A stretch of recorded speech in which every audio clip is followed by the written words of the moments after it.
you guys. Today, I want to share a quick tip that's been helping me a ton on my Instagram lately that I thought would help you that maybe you haven't thought of before.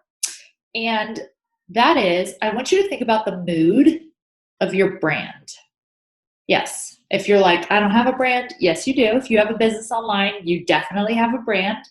And so a lot of people don't think about this, and I didn't think about this until somebody taught it to me. But your brand has a mood. What do I mean by a mood? It's not a fancy mood board. You can make one, but that isn't an IPA, so you might not want to spend your time doing that.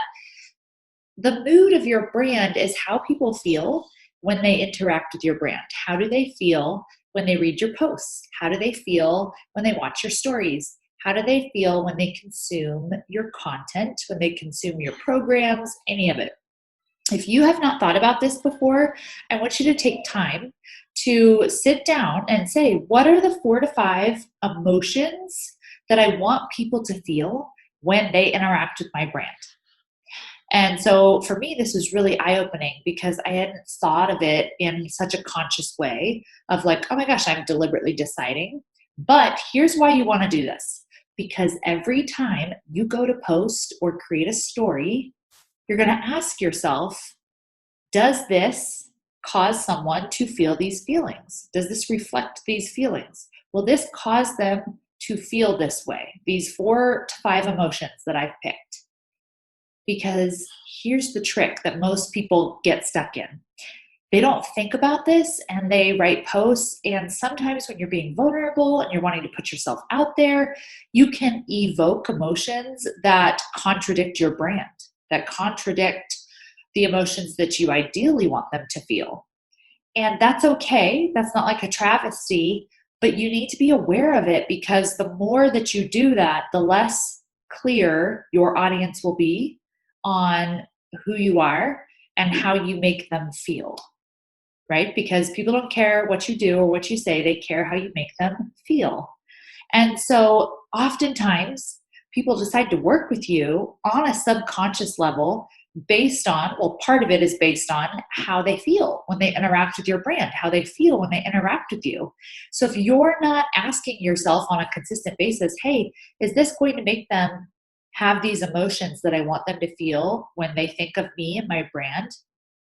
You're probably contradicting your brand left and right, and you're making people confused and unclear why they should join you. Because if you're all over the place and you're not consistent with these emotions, they're probably like, well, I don't know how I feel about her, right? I don't know how I feel using her stuff. I don't know if this is actually going to give me the result.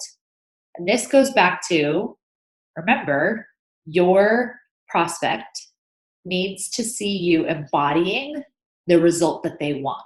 And that includes feelings.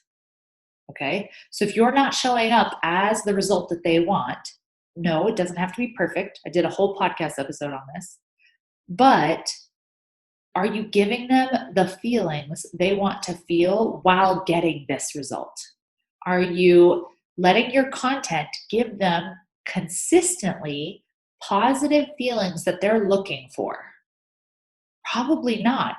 And so the less clear your audience is, the less they're going to join you. It's going to kill your sales.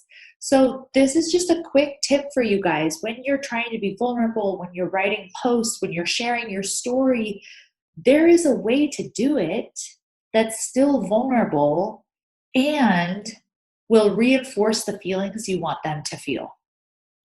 So just take this tip and let it make you more aware. First of all, what is the basis of your brand? What are the emotions you want people to feel? There's no wrong answer here. You just need to think about your brand, what you help people do, and so what you want them to feel. And then ask yourself, am I doing that? And something that might help you guys is to go follow people that you really admire or who you've bought into or that you are like, oh my gosh, all their stuff is amazing. Go watch their stuff and ask yourself, how are they making me feel? What are the emotions that I feel when I interact with their stuff? And how are they doing that? Right? We just need to become more observant, more aware of other people because they're doing it and their brand is consistent in the emotions it makes you feel. This will really help you guys when you're coming up with your content and your stories to be way more consistent. And consistency and clarity is what wins the sale, always. So that's my quick tip of the day for you guys. If you loved this episode, take a quick screenshot, tag me in your stories, tell me your aha moment, or tell me, I would love to hear this, what emotion do you feel when interacting with my content? I would love the feedback to know if it's consistent with my brand or not. And we can all do the same thing for each other. If you want someone to give you feedback, ask somebody, right? You can always ask someone to give you feedback so that you can see if you're on track or not.